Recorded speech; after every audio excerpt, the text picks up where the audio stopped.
ঘর ভাঙছে, ডামাডোল চলছে, একে একে নিভিছে দেউটি। ঠিক এরকম একটা সময় কালীঘাট তৃণমূলের 21শে জুলাইয়ের পোস্টার, আর সেই পোস্টারে মমতা বন্দ্যোপাধ্যায়ের ছবি আছে, কিন্তু নেই অভিষেক বন্দ্যোপাধ্যায়ের ছবি। আজই কালীঘাট তৃণমূলকে বিড়লা তারামণ্ডলের সামনে সভার অনুমতি দিয়েছে হাইকোর্ট। আদালতের অনুমতির পরই এই পোস্টার প্রকাশ করেছে তৃণমূল, যা অত্যন্ত তাৎপর্যপূর্ণ। সৌরভ ঘু আমাদের সঙ্গে রয়েছেন, আমার সহকর্মী। সৌরভ, মঞ্জিরা, যেমনটা আমরা এর আগেও তোমার সঙ্গে যে কথা হচ্ছিল তাতে কিন্তু এটাই বলবার যে 21শে জুলাইয়ের পোস্টারে একবারের ব্যতিক্রম ছিল, সেখানে অভিষেক বন্দ্যোপাধ্যায়ের ছবি ছিল।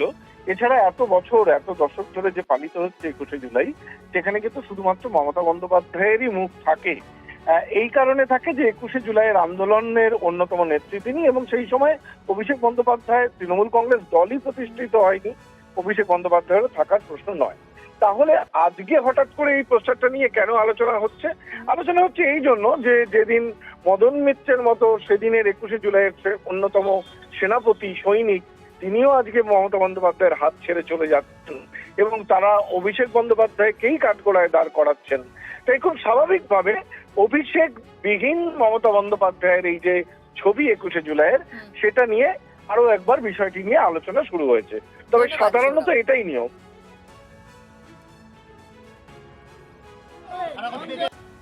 মহামান্য আদালত যেটা বলেছে সেটাকে নিয়ে টিপ্পণী দেওয়া উচিত নয়। খালি আমি এইটুকু বলবো যে তাদের সুবিধে হয়ে গেল।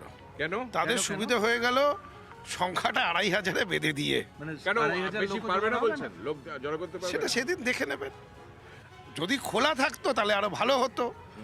কোথায় আমাদের গান্ধী মূর্তির পাদদেশে যেটা তৃণমূল কংগ্রেসের সমাবেশ হচ্ছে, সেই সমাবেশের মানুষের জমায়েত, আর ওরা যারা একটা সাংগঠনিকভাবে সমাবেশ করার চেষ্টা করছে, তার ফারাকটা বুঝে যেতে পারে। কনফিডেন্টলি বলছেন মানে তাহলে আপনাদের সমাবেশে কত লোক আসতে পারে? এইভাবে সংখ্যা বলা যায় নাকি? আমরা যা আসবে দেখবেন, সবাই রাজনৈতিক ব্যক্তিত্বরা আসবে। 21শে জুলাই আমাদের আবেগ, এটা শহীদ স্মরণের সমাবেশ, শহীদ তর্পণ হয় সেখানে। সেলিব্রিটিরা সামনের বেঞ্চে বসে, চেয়ারে বসে 21শে জুলাইয়ের সমাবেশ যে উদ্দেশ্যে হয় সেটাকে খণ্ডন করবে না।